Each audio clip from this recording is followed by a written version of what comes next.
Hi friends, ಎಲ್ಲರಿಗೂ ನಮಸ್ಕಾರ. Welcome back to my YouTube channel Sambhrama herbal hair oil YouTube channel. ಎಲ್ಲರಿಗೂ ಹೊಸ ವರ್ಷದ ಹಾರ್ದಿಕ ಶುಭಾಶಯಗಳು. ಇದು ಹೊಸ ವರ್ಷದ ಹಿಂದಿನ ದಿನ ನೈಟ್ ಮತ್ತು ಹೊಸ ವರ್ಷದ ದಿನದ ವ್ಲಾಗ್ ಆಗಿರುತ್ತೆ. ನೈಟ್ 12 ಗಂಟೆಗೆ ಎಬ್ಸಮ್ಮ ಕೇಕ್ ಕಟ್ ಮಾಡೋಣ ಅಂತ ಹೇಳಿ ಮಲ್ಕೊಂಡವನು ನನ್ನ ಮಗ. ಎಷ್ಟು ಎಬ್ಸಿದ್ರು ನಾನು ಬರೋಲ್ಲ, ನನಗೆ ನಿದ್ದೆ ಮಾಡಬೇಕು ಅಂತ ಒದ್ದಾಡ್ತಿದ್ದ. ಅವನನ್ನು ಎಬ್ಬರಿಸೋಷ್ಟೊತ್ತಿಗೆ ಸಾಕಾಗೋಯ್ತು. ನಾನು 11:15 ಎಬ್ಬರಿಸ್ತಿದ್ದೆ. ಅವನು ಎದ್ದೇಳ್ತಾನೆ ಇರಲಿಲ್ಲ. ಬಂದೆ ಬಂದೆ ಬಂದೆ ಬಂದೆ ಅಂತ ಮಲ್ಕೋತಾನೆ ಇದ್ದ. ನೀನು ಒಂದು 5 ನಿಮಿಷ ಇಲ್ಲೇ ಇರು, ಬರ್ತೀನಿ ಅನ್ನೋನು. ಕೊನೆಗೆ ಹಂಗೋ ಹಿಂಗೋ ಮಾಡಿ ಎಬ್ಬರಿಸಿ ಕರ್ಕೊಂಡೋಗಿ ಕೇಕ್ ತಂದು ಇಟ್ಟು ಹಂಗೋ ಹಿಂಗೇ ಕೂತಿದ್ದ.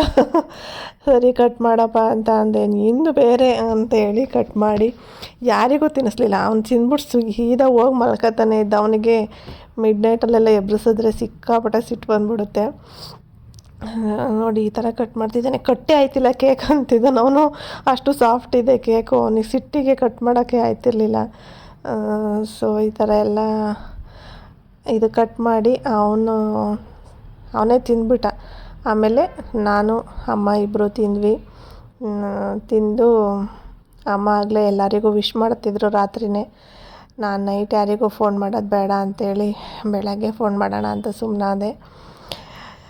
ನೀವುಗಳೆಲ್ಲ ಹೊಸ ವರ್ಷ ಯಾವ ಥರ ಸೆಲೆಬ್ರೇಟ್ ಮಾಡಿದ್ರಿ? ನ್ಯೂ ಇಯರ್ ಎಲ್ಲ ನಾರ್ಮಲ್ ಕೇಕು ಅದು ಇದು ಎಲ್ಲ ಥರ ಇರುತ್ತೆ. ಸೊ ನಾವು ಬೆಳಗ್ಗೆ ಯಾವ್ಯಾವ ದೇವಸ್ಥಾನಕ್ಕೆ ಹೋಗಿದ್ವಿ ಎಲ್ಲ ವ್ಲಾಗಲ್ಲಿ ತೋರಿಸ್ತೀನಿ. ಮಮ್ಮಿ ಆಲ್ರೆಡಿ ಫುಲ್ಲು ಎಲ್ಲರಿಗೂ ವಿಶ್ ಮಾಡ್ತಿದ್ರು. ಅವನು ಆಲ್ರೆಡಿ ಮಲಗಕ್ಕೆ ಓಡೋಗ್ತಿದ್ದ. ವಿಡಿಯೋ ಕೊನೆ ತನಕ ನೋಡಿ. ನಾವು ಬೆಳಗ್ಗೆ ಎದ್ದು ಯಾವ್ಯಾವ ದೇವಸ್ಥಾನಕ್ಕೆ ಹೋದ್ವಿ ಎಲ್ಲ ವಿಡಿಯೋದಲ್ಲಿ ಶೇರ್ ಮಾಡಿರ್ತೀನಿ. ತುಂಬ ಅಂದರೆ ತುಂಬ ಚೆನ್ನಾಗಿತ್ತು ಹೊಸ ವರ್ಷದ ದಿನ. ಅವನಂತೂ ಬೆಳಗ್ಗೆ ಎದ್ದ ತಕ್ಷಣ ಫುಲ್ ಕಾಮಿಡಿ ಮಾಡ್ತಿದ್ದ. ನಾವು ಜನವರಿ 1ಕ್ಕೆ ಫಸ್ಟ್ ಬಂದಿದ್ದು ಜೇನ್ಕಲ್ ಬೆಟ್ಟಕ್ಕೆ. ಅಲ್ಲಿ ನೋಡಿದ್ರೆ ಫುಲ್ ಜಾತ್ರೆ ಥರನೇ ಆಗೋಗಿದೆ. ಫುಲ್ಲು ರಶ್ಶು ಜನ, ಅಂಗಡಿ ಹುಣ್ಣಿಮೆ ಇರಲಿಲ್ಲ ಏನಿಲ್ಲ, ಆದ್ರೂ ಇಷ್ಟು ಜನ, ಎಷ್ಟು ರಶ್ ಇತ್ತು. ತುಂಬ ಚೆನ್ನಾಗಿತ್ತು. ನಾನು ಅಂದ್ಕೊಂಡಿರಲಿಲ್ಲ ಹೊಸ ವರ್ಷಕ್ಕೆ ಇಷ್ಟೊಂದು ಜನ ಎಲ್ಲ ಇಲ್ಲಿರ್ತಾರೆ ಅಂತ. ಹುಣ್ಣಿಮೆ ದಿನ ಮಾತ್ರ ಇಷ್ಟಿರ್ತಾರೆ ಅಂತ ಅಂದ್ಕೊಂಡಿದ್ದೆ. ಸರಿ ಅಂತೇಳಿ ಬೆಟ್ಟಕ್ಕೆ ಹೋಗಿ ನನ್ನ ಮಗ ಅಂತೂ ಹತ್ತೋದು ಫುಲ್ ಫಾಸ್ಟು. 1 ನಿಮಿಷ ಕೂತ್ಕೊಳ್ಳೋಕೆ ಬಿಡ್ತಿಲ್ಲ ನಮಗೆ. ನನಗಂತೂ ಸಿಕ್ಕಾಪಟ್ಟೆ ಸುಸ್ತಾಗುತ್ತೆ. ಒಂದು 3-4 ಕಡೆ ಆದರೂ ಕೂರ್ತೀನಿ.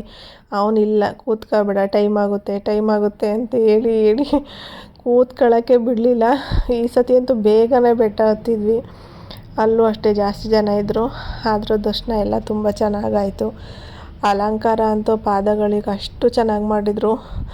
ನನಗಂತೂ ಫುಲ್ ಖುಷಿಯಾಗೋಯ್ತು ನೋಡಿ. ಹುಣ್ಮೇಲೆ ಅಂದರೆ ರಶ್ ಇರುತ್ತಲ್ಲ, ಅಷ್ಟು ನೀಟಾಗಿ ಪಾದಗಳನ್ನ ನೋಡೋಕ್ಕಾಗಲ್ಲ.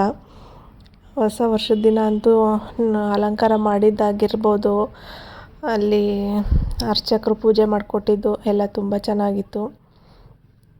ನೋಡಿ ಎಷ್ಟು ಚೆನ್ನಾಗಿ ಮಾಡಿದ್ದಾರೆ ಅಲಂಕಾರನ. ನೀವೆಲ್ಲ ಯಾವ ಥರ ಸೆಲೆಬ್ರೇಟ್ ಮಾಡಿದ್ರಿ ಕಮೆಂಟ್ ಮಾಡಿ.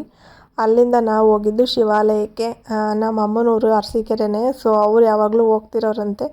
ನಾನು ಒಂದು ಸಲನೂ ಹೋಗಿರಲಿಲ್ಲ, ಸ್ವಲ್ಪ ದೂರ ಆಗುತ್ತೆ ಅಂತ. ಆದರೂ ಪರವಾಗಿಲ್ಲ, ಹೋಗ್ಬಿಟ್ಟು ಬನ್ನಿ, ಹೊಸ ವರ್ಷದ ದಿನ ಚೆನ್ನಾಗಿದೆ ಅಂತ. ಎಷ್ಟು ನೀಟಾಗಿ ಮೇಂಟೈನ್ ಮಾಡಿದ್ದಾರೆ ಅಂದರೆ, ಈ ಜನಗಳಿಗೆ ಏನು ತಲೆಯಲ್ಲಿರುತ್ತೆ ಅನ್ನೋದೇ ಗೊತ್ತಿಲ್ಲ. ದೇವಸ್ಥಾನಗಳಿಗೆ ಕೇಕ್ ತಂದು ಕಟ್ ಮಾಡ್ತಾರೆ. ಅದೇನು ಮನೆಯಲ್ಲಿ ತಿನ್ನೋಕ್ಕಾಗಲ್ವಾ? ಇಲ್ಲ ಆಚೆ ಎಲ್ಲರೂ ಮಾಡ್ಕೊಳಕ್ಕಾಗಲ್ವಾ? ಮೊಟ್ಟೆ ಎಲ್ಲ ಹಾಕಿರ್ತಾರೆ, ದೇವಸ್ಥಾನಕ್ಕೆ ತರಬಾರ್ದನ್ನೋ ಸೆನ್ಸು ಇರಲ್ಲ. ಒಂದಷ್ಟು ಕಾಲೇಜ್ ಮಕ್ಕಳು ಕೇಕ್ ತಗೊಂಡು ಬರೋಕ್ಕೆ ಬಂದರು. ಅಲ್ಲಿದ್ದವರೆಲ್ಲ ಬೈದರು, ಕ್ಲೀನ್ ಮಾಡ್ತಿರೋರೆಲ್ಲ.